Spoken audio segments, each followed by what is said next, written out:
The Giver by Lois Lowry, Chapter 10. I go in here, Jonas, Fiona told him when they reached the front door of the House of the Old after parking their bicycles in the designated area. I don't know why I'm nervous, she confessed. I've been here so often before. She turned her folder over in her hands. Well, everything's different now, Jonas reminded her. Even the nameplates on our bikes, Fiona laughed. During the night, the nameplate of each new 12 had been replaced by the maintenance crew and replaced with the style that indicated citizen in training. I don't want to be late, she said hastily and started up the steps. If we finish at the same time, I'll ride home with you. Jonas nodded, waved to her, and headed around the building toward the annex, a small wing attached to the back. He certainly didn't want to be late for his first day of training either. The annex was very ordinary, its door unremarkable. He reached for the heavy handle, then noticed a buzzer on the wall, so he buzzed instead. Yes, the voice came through a small speaker above the buzzer. It's, Jonas, come in. A click indicated that the door had been unlatched. The lobby was very small and contained only a desk at which a female attendant sat working on some papers. She looked up when he entered, then, to his surprise, she stood. It was a small thing, the standing, but no one had ever stood automatically to acknowledge Jonas's presence before. Welcome, receiver of memory, she said respectfully. Oh, please, he replied uncomfortably. Call me Jonas. She smiled, pushed a button, and then heard a click that unlocked the door to her left. You may go right on in, she told him.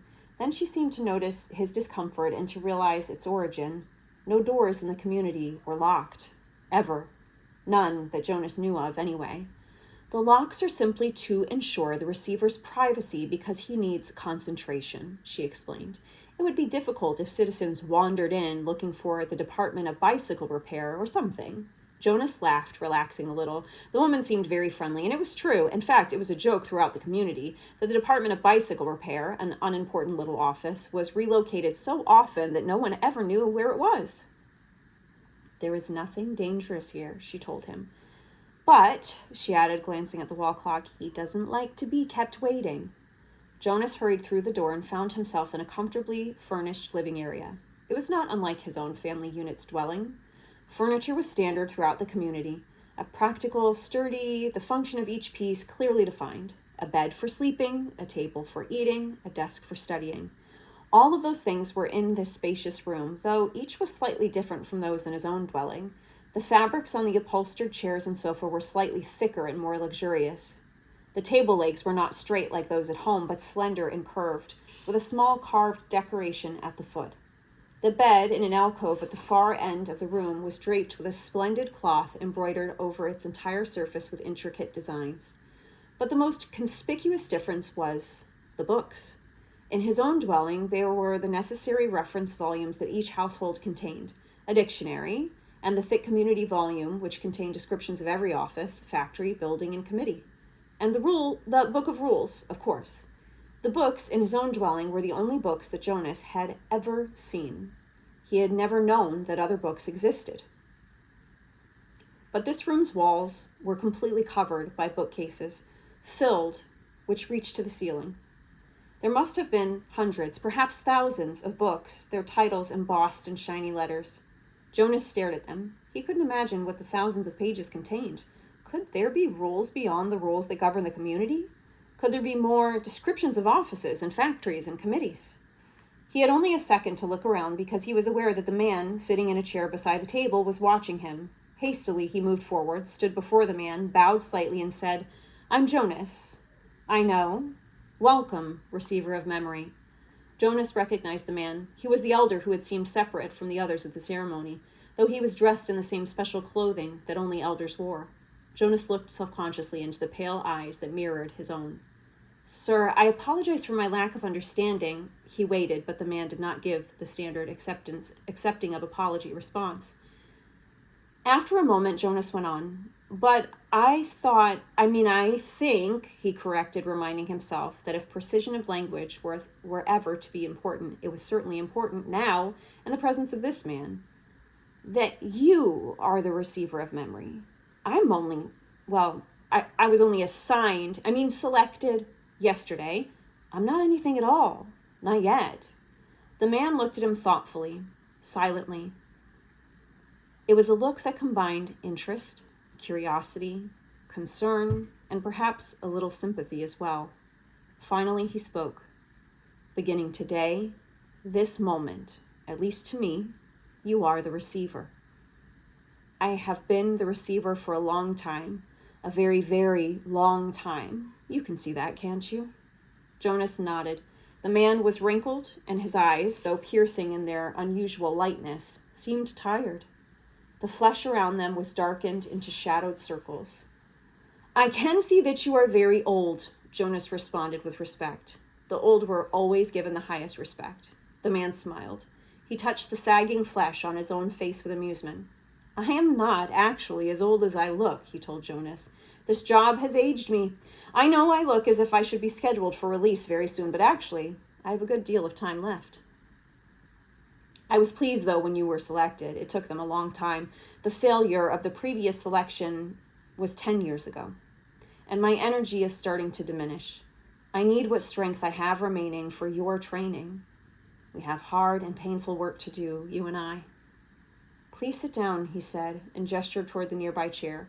Jonas lowered himself onto the soft cushioned seat. The man closed his eyes and continued speaking. When I became a 12, I was selected as you were. I was frightened, as I'm sure you are. He opened his eyes for a moment and peered at Jonas, who nodded. The eyes closed again. I came to this very room to begin my training. It was such a long time ago. The previous receiver seemed just as old to me as I do to you. He was just as tired as I am today. He sat forward suddenly, opened his eyes, and said, You may ask questions. I have so little experience in describing this process.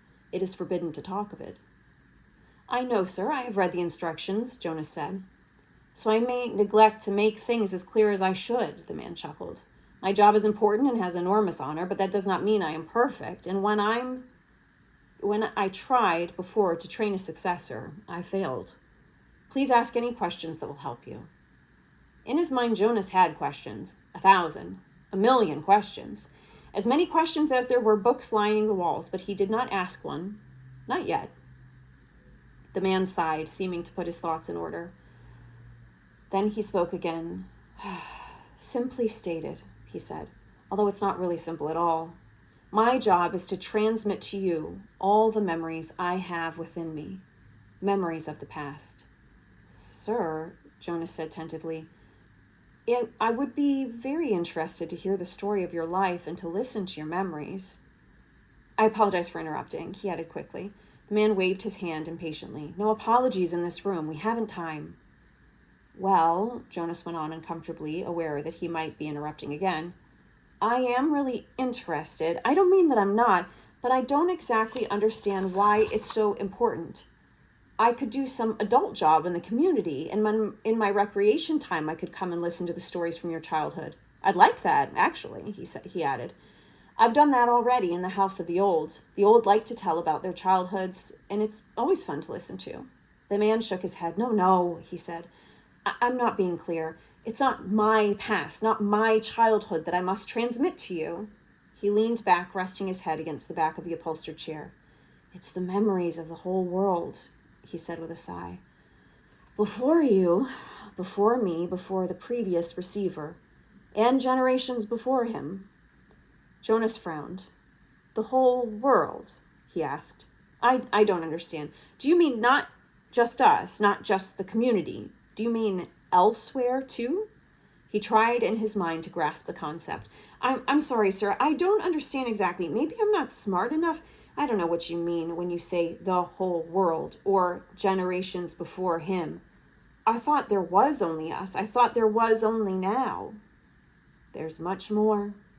There's all that goes beyond, all that is elsewhere, and all that goes back and back and back. I received all of those when I was selected, and here in this room all alone, I re-experience them again and again. It is how wisdom comes, and how we shape our future. He rested for a moment, breathing deeply. I am so weighted with them, he said. Jonas felt a terrible concern for the man, suddenly. It's as if The man paused, seeming to search his mind for the right words of description. It's like going downhill through deep snow on a sled, he said finally. At first it's exhilarating, the speed, the sharp, clear air, but then the snow accumulates, builds up on the runners, and you slow. You have to push hard to keep going. And he shook his head suddenly and peered at Jonas. That meant nothing to you, did it? He asked. Jonas was confused. I didn't understand it, sir. Of course you didn't. You don't know what snow is, do you? Jonas shook his head. Or a sled? Runners? No, sir, Jonas said. Downhill. That term means nothing to you? Nothing, sir.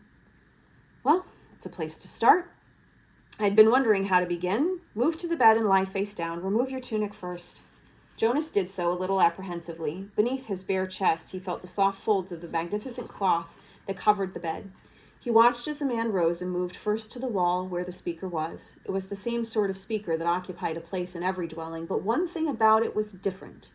This one had a switch, which the man deftly snapped to the end that said, off. Jonas almost gasped aloud. To have the power to turn the speaker off? It was an astonishing thing. Then the man moved with surprising quickness to the corner where the bed was. He sat on the chair beside Jonas, who was motionless, waiting for what would happen next. Close your eyes. Relax. This will not be painful. Jonas remembered that he was allowed, that he had even been encouraged to ask questions. What are you going to do, sir? He asked, hoping that his voice didn't betray his nervousness. I am going to transmit the memory of snow, the old man said, and placed his hand on Jonas's bare back.